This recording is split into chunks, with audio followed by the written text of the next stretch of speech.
Hello, നമുക്ക് egg rice എങ്ങനെ ഉണ്ടാക്കുന്നത് നോക്കിയാലോ.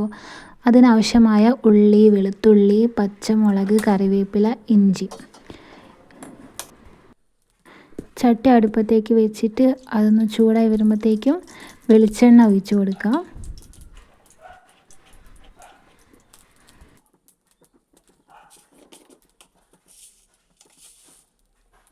ചൂടായ വെളിച്ചെണ്ണയിലേക്ക് കുറച്ച് കടുക് ഇട്ട് കൊടുക്കുന്നുണ്ട്.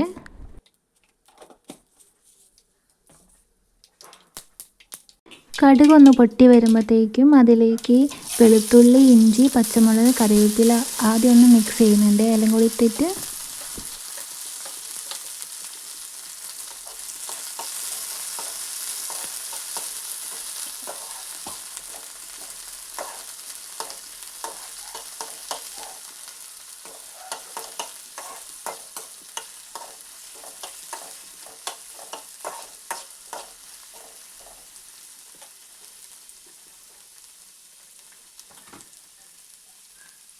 അതെല്ലാം ഒന്ന് മൂപ്പിച്ചതിന് ശേഷം നമ്മൾ മാറ്റി വെച്ച തക്കാളിയും ഉള്ളിയും കൂടെ അതിൽ ആഡ് ചെയ്ത് കൊടുക്കുന്നുണ്ട്. അതിന് ശേഷം പിന്നെ നല്ലോണം മിക്സ് ചെയ്യുക എല്ലാം കൂടെ.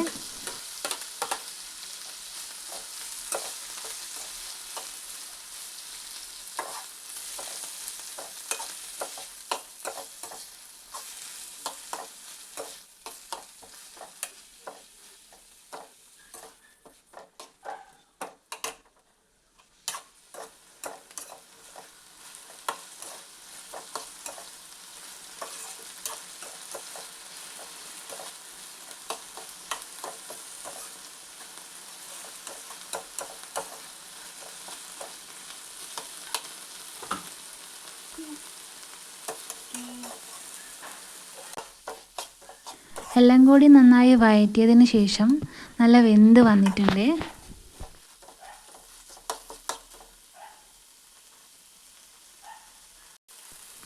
അതിലേക്ക് എരിവിനനുസരിച്ച് നമുക്ക് മുളക് പൊടി ചേർത്ത് കൊടുക്കാം. ഞാൻ കുറച്ച് മുളക് പൊടിയാണ് ചേർക്കുന്നത്. അതുപോലെ തന്നെ അതിലേക്ക് മഞ്ഞൾപ്പൊടിയും ചേർക്കുന്നുണ്ട്. മഞ്ഞൾപ്പൊടി ഞാൻ ഒരു നുള്ളി ചേർക്കുന്നില്ലേ.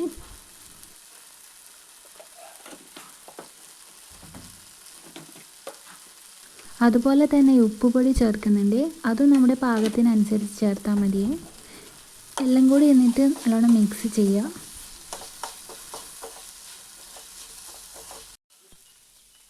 മസാലയെല്ലാം വെന്തതിന് ശേഷം ഞാൻ ഒരു മുട്ട പൊട്ടിച്ച് ഒഴിച്ച് കൊടുക്കുന്നുണ്ട്. എന്നിട്ട് അതും കൂടെ ഇതിൻ്റെ കൂടെ മിക്സ് ചെയ്യേണ്ടതാണ്.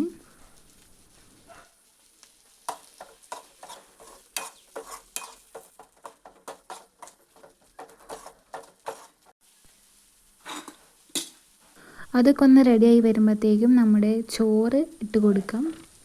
2 കയ്യിൽ ചോറാണ് ഞാൻ ഇട്ട് കൊടുക്കുന്നത്. എന്നിട്ട് അതും നല്ലോണം മിക്സ് ചെയ്യുക.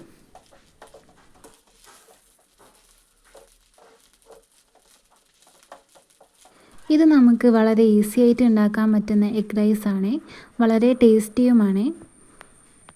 എൻ്റെ എഗ് റൈസ് റെസിപ്പി ഇഷ്ടമായ ലൈക്ക് ചെയ്ത് സബ്സ്ക്രൈബ് ചെയ്യണേ. Thank you.